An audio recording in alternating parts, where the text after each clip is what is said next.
নমস্কার, দিনাজপুর থেকে শিলা বৌদি।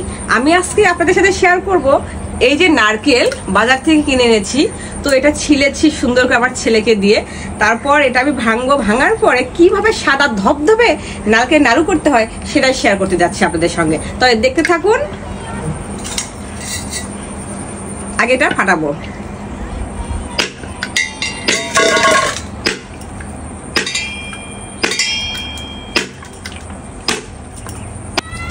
এই দেখুন একদম ফ্রেশ, একদমই ফ্রেশ। এখন আমি এটা এক এক করে সবগুলোই ভেঙে নিব।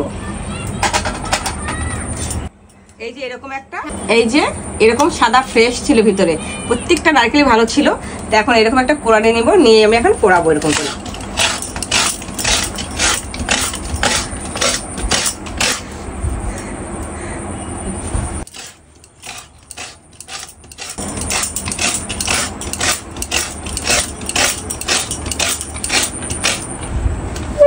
দুটা নারকেল কুড়িয়ে নিয়েছি।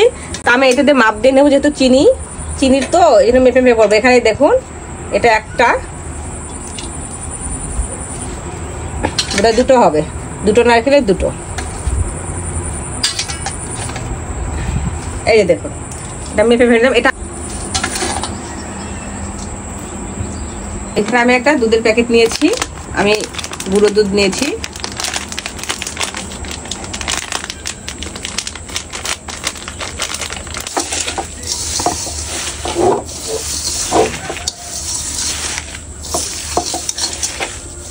কথা বলি,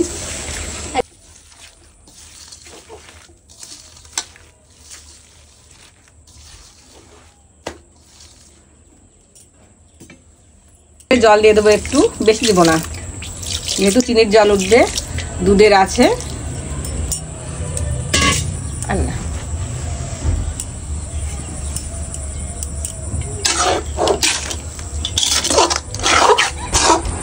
ধীরে ধীরে কিন্তু জলটা আবার টেনে নিয়েছে, দেখতে পাচ্ছেন?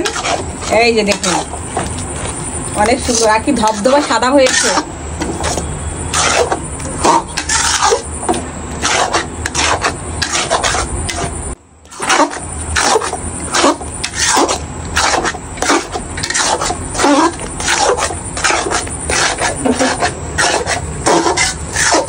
অনেকক্ষণ কষাতে হয়, নারকেল তো না কষালে হয় না।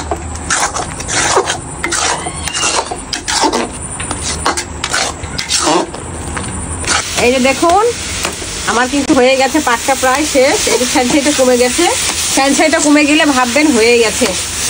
এই তো, এই নারকেল নাড়ু বানানো অনেক কষ্ট, নিজে নিজে এক হাতে করতে হয়, ভীষণ কষ্ট।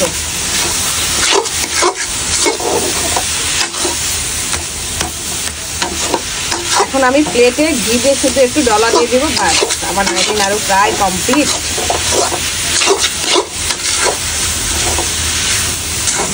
একসময় কোনো কাজই পারতাম না, চেষ্টা করেছি বাবার বাড়িতে একটু মায়ের সাথে হাতে হাতে কাজ করার, কিন্তু মা বলতো তুই পারবি না সর, বাবা বলতো তুই পারবি না সর। কিন্তু এখন শ্বশুরবাড়িতে এই কথাটা বলার কেউ নাই যে তুমি পারবে না সরো, এখন তুমি না পারলেও তোমাকে করতে হবে। এটা হলো শ্বশুরবাড়ির খাবার, শ্বশুরবাড়ির ভাত অনেক দামি, আর মায়ের বাবার বাড়ির চালটা অনেক সস্তা। আমি হাতের তালুতে একটু ঘি গড়িয়ে নিয়েছি, একদম সাদা ফ্রেশ।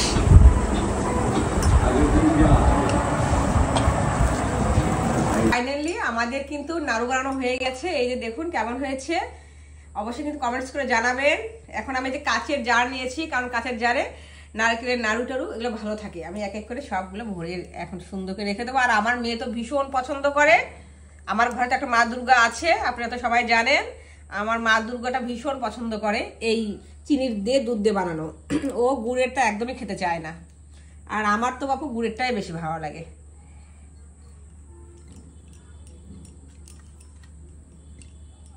কালকে আবার বানাবো, একা হাতে তো, একা একা তো অত পারা যায় না, আর এগুলো তো অনেক খাটনির কাজ।